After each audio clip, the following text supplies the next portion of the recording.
Hi guys, so I'm here today to do my May book haul. It's not the end of May, but I don't really expect to get any more books this month, plus I'm going away to Rome for a holiday and then London for uni in very close succession, so it's going to be a while before I get a chance to film this video if I don't do it now. So better early than never in this case, but without further ado, let's get on to the books. The first book I actually didn't get this month, but I completely forgot to show it in a haul when I did buy it, and after somebody recommended it to me in my favourite comic books video, I was reminded that it was sitting in a box under my desk waiting to be hauled, and that is Bitch Planet Volume 1. This is a bind up of the first few issues of the Bitch Planet comic book series, which is published by Image Comics, which was created by Kelly Sue DeConnick and Valentine DeLandro. I've heard mixed things about this actually, but I think more in the relations to people's tastes in comic books, and I have heard some really fantastic things about the content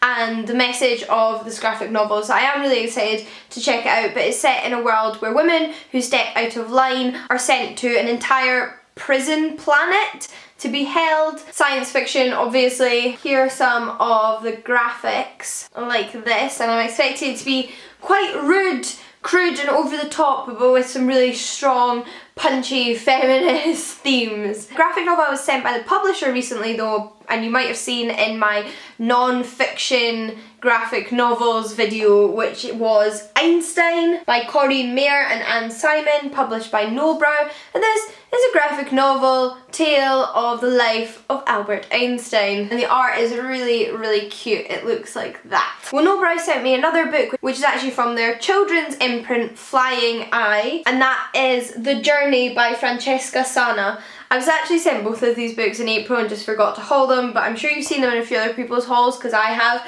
and this is truly gorgeous. I have read it, and it is a children's picture book which tells the story of a family of refugees through the eyes of the children who relate their experience to the animals around them. Here are some of the gorgeous illustrations.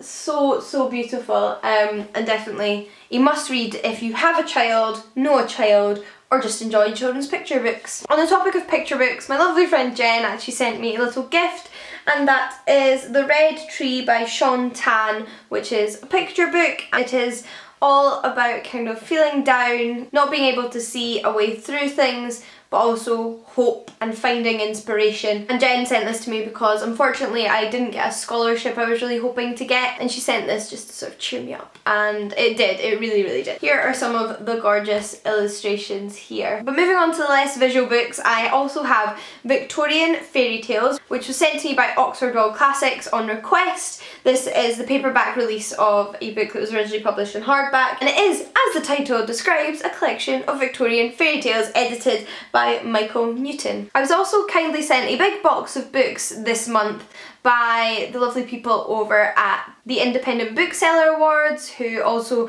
work on Books Are My Bag, which you might have heard of before, and they, like you might have guessed, host an annual literary award, and they were kind enough to send me most of the shortlist, apart from a few that I already owned. But for the purposes of this video, I thought I'd just pick out a couple from the box I'm particularly excited to get to quite soon. And the first one is Kate Atkinson's A God in Ruins. I don't know terribly much about this book, but everybody raves about Kate Atkinson. It's particularly this book and her previous book, I can't remember what it's called, but I haven't had the chance to get to Kate Atkinson yet, so I'm really pleased to have my hands on one of her books. But from what I can gather from the back, this follows a family during World War II and the subsequent generations of their family and how war affects them all. So really intrigued given the praise Kate Atkinson has received. And the next one's actually a young adult book, and that is one by Sarah Crossan. I've actually been considering picking this one up for myself, so I was really pleased to see it being shortlisted for one of the categories of the Independent Bookseller Awards. And this one is about Siamese twins. I think I previously heard about this one on Sana's channel, and she really enjoyed it and made me really intrigued because I haven't read anything about this topic. I haven't heard of any other young adult books that deal with this topic, and from the reviews I'm hearing it's been done really well. And like I said, it's about two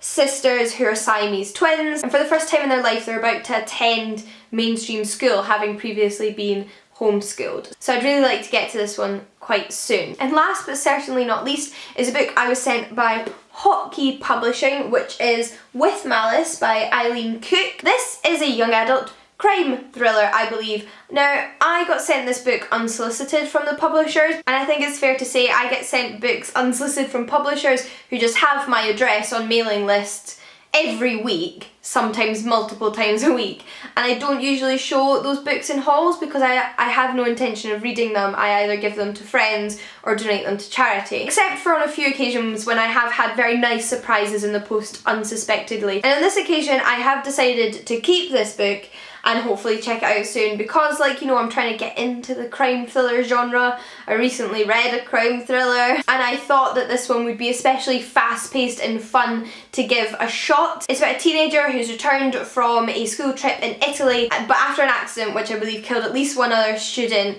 she has lost her memory and she doesn't know whether what she was involved in was an accident or if it was something bigger, and people seem to be hiding things around her. So hopefully this is the fast-paced fun thriller I am expecting it to be. So those are all the books I had to show you in this video. I hope you enjoyed it. Do let me know if you have any thoughts on the books I've mentioned in this video, and until next time guys, happy reading. I'll see you all again soon. Bye! Hi guys, so I'm here with my cup of coffee to talk to you about beginning university and your first year at university.